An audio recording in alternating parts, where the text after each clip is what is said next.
हमारे चारों ओर जो कुछ भी है वो सब पदार्थ है, लेकिन ये कितने अलग अलग रूपों में मौजूद है। सोचिए, एक कुर्सी, ग्लास में रखा पानी और वो हवा जिसमें हम सांस लेते हैं, ये सब एक ही चीज के अलग अलग चेहरे हैं। कभी सोचा है ऐसा क्यों है? चलिए आज पदार्थ की इन्हीं अवस्थाओं के रहस्य को सुलझाते हैं। तो चलिए इस सफर की शुरुआत एक छोटे से सवाल से करते हैं।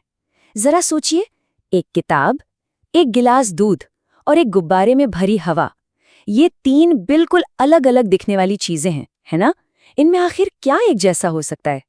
इसका जवाब जितना आसान है उतना ही दिलचस्प भी। ये सभी पदार्थ हैं, बस फर्क इतना है कि ये पदार्थ की तीन अलग अलग अवस्थाओं में मौजूद हैं। और यही आज हमारा विषय है। तो आज हम क्या क्या जानने वाले हैं? सबसे पहले हम समझेंगे कि हमारे चारों ओर पदार्थ क्या है। फिर हम ठोस, तरल और गैस, इन तीनों अवस्थाओं को एक एक करके देखेंगे और आखिर में इन सब की तुलना करेंगे। चलिए शुरू करते हैं। सवाल ये है कि आखिर चीजें इन अलग अलग रूपों में, यानी ठोस, तरल या गैस में क्यों मौजूद होती हैं? मजे की बात यह है कि इसका जवाब उनके अंदर ही छिपा है। देखिए, पदार्थ की ये तीन अवस्थाएं कुछ और नहीं बल्कि बस वो अलग अलग तरीके हैं जिनसे कोई पदार्थ बना है। ये सब कुछ इस बात पर निर्भर करता है कि उसके जो सबसे छोटे कण हैं, यानी पार्टिकल्स, वो एक दूसरे के साथ कैसे जुड़े हुए हैं और कैसा व्यवहार कर रहे हैं। तो चलिए पहली अवस्था के बारे में जानते हैं, ठोस। जैसा कि नाम से ही पता चलता है, ये कठोर और निश्चित होते हैं। हमारे आसपास की ज्यादातर चीजें शायद ठोस ही हैं। ठोसों के कुछ खास गुण होते हैं। उनका एक निश्चित आकार और साफ सुथरी सीमाएं होती हैं। जैसे एक किताब या एक पत्थर को ही देख लीजिए। उनका आयतन, यानी वे जितनी जगह घेरते हैं, वो भी एकदम फिक्स होता है और उन्हें दबाना लगभग नामुमकिन है। इसीलिए तो वे इतने कठोर होते हैं। अच्छा, अब यहाँ एक दिलचस्प सवाल उठता है, रबर बैंड के बारे में क्या? उसे खींचने पर तो उसका आकार बदल जाता है, तो क्या वो एक ठोस है? इसका जवाब है हाँ, वो बिल्कुल एक ठोस है। रबर बैंड बल लगाने पर अपना आकार बदलता तो है, लेकिन जैसे ही हम बल हटाते हैं, वो वापस अपने असली आकार में आ जाता है। अगर आप बहुत ज्यादा बल लगा देंगे तो वो टूट जाएगा, लेकिन हमेशा के लिए अपना आकार नहीं बदलेगा। अच्छा, एक और पहेली है, चीनी या नमक के बारे में क्या ख्याल है?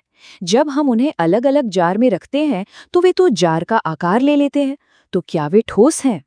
यहाँ पर जो राज है वो ये है कि हमें पूरे ढेर को नहीं बल्कि उसके एक एक दाने को देखना है।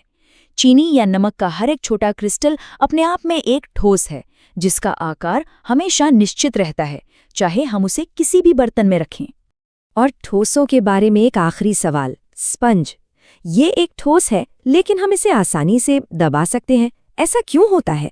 इसका रहस्य स्पंज की अपनी बनावट में है।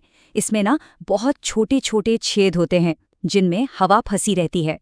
तो जब हम इसे दबाते हैं तो हम असल में ठोस को नहीं बल्कि उसी हवा को बाहर निकाल रहे होते हैं।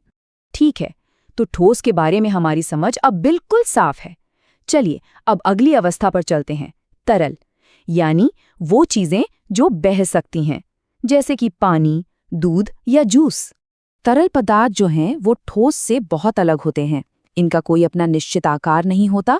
इन्हें आप जिस भी बर्तन में डालेंगे ये उसी का आकार ले लेंगे, लेकिन हाँ, इनका आयतन निश्चित होता है। और सबसे खास बात यह है कि ये बह सकते हैं, इसीलिए इन्हें फ्लूइड भी कहा जाता है। तरल पदार्थों की एक और दिलचस्प खूबी है विसरण, यानी डिफ्यूजन। इसका सीधा सा मतलब है चीजों का आपस में घुल मिल जाना। ठोस, तरल और यहाँ तक कि गैसें सभी तरल पदार्थों में फैलकर घुल सकती हैं। एक बढ़िया उदाहरण है वायुमंडल की ऑक्सीजन गैस का पानी में घुलना। और जानते हैं, इसी वजह से पानी के जीव जंतु और पौधे जिंदा रह पाते हैं। अब ये जानना भी दिलचस्प है कि तरल पदार्थों में विसरण की दर ठोस की तुलना में बहुत ज्यादा होती है। ऐसा इसलिए है क्योंकि तरल अवस्था में कण जो हैं वो ज्यादा आजादी से घूमते हैं और उनके बीच ठोस के कणों की तुलना में ज्यादा जगह भी होती है। और अब हम आते हैं पदार्थ की तीसरी और सबसे गतिशील अवस्था पर, गैस। ये विस्तृत और मुक्त होती है। आपने कभी किसी गुब्बारे वाले को एक ही सिलेंडर से बहुत सारे गुब्बारे भरते देखा है? बस यही गैसों के एक खास गुण को दिखाता है। गैसों के गुण इन्हें ठोस और तरल दोनों से बिल्कुल अलग बनाते हैं। इन्हें बहुत ज्यादा दबाया जा सकता है।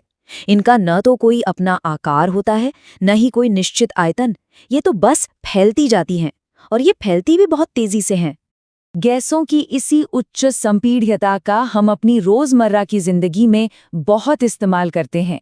इसी गुण के कारण गैस की एक बहुत बड़ी मात्रा को एक छोटे से सिलेंडर में दबाकर भरा जा सकता है, जैसे कि हमारे घरों में खाना पकाने वाली एलपीजी गैस या फिर गाड़ियों में इस्तेमाल होने वाली सीएनजी।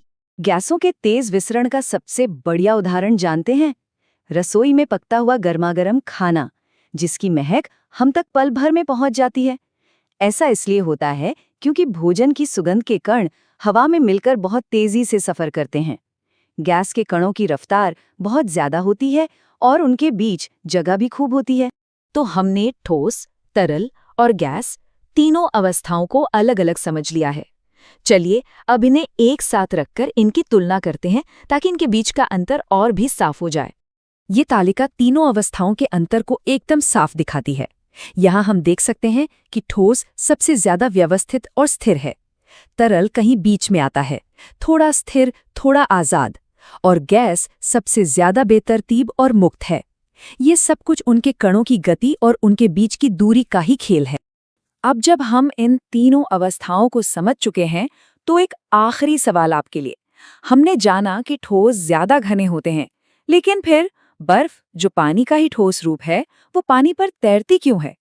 इसका जवाब भी इसी विज्ञान में छिपा है। इस पर सोचिएगा जरूर।